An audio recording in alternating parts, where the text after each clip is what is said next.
This is the VOA Special English Health Report. A concussion happens when the brain is shaken, often in a car crash or a fall or a strike to the head in sports. Concussions can be mild, but doctors may order a CT scan to look for a more serious injury. Computed tomography provides a detailed image of the brain. But a recent study warns that more children than necessary are being exposed to radiation this way. A national team led by 2 doctors at the University of California, Davis, studied hospital records from thousands of children with head injuries.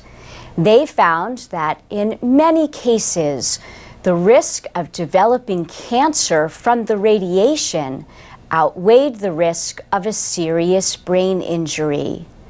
The study found that 1 in 5 children over age 2 had a low risk of serious injury, but received CT scans anyway.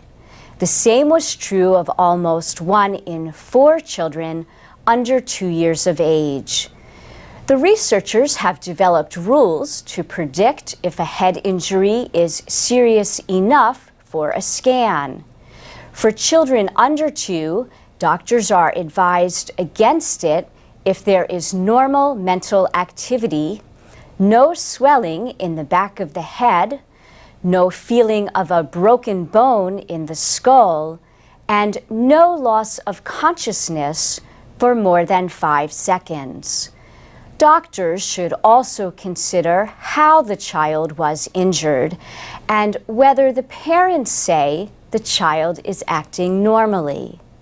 For patients from 2 to 18, the guidelines are similar, except there should be no loss of consciousness, no vomiting, and no severe headache. The report appears in the Lancet Medical Journal. Earlier this year, the British Journal of Sports Medicine published new guidelines for concussions in children and teens. International experts said they should not return to sports or school until fully recovered. The brain also needs a cognitive rest, they say, by restricting activities like video games, texting, and watching TV. Young people often take longer than adults to recover from a concussion. The experts say individual progress and not a set time period should always guide a decision to return to play.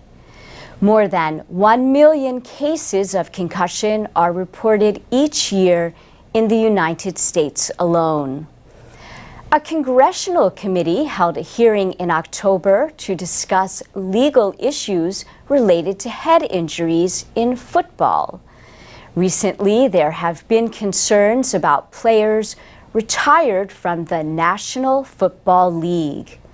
But professionals are not the only ones getting concussions. There are high school players who have died from brain injuries. And that's the VOA Special English Health Report.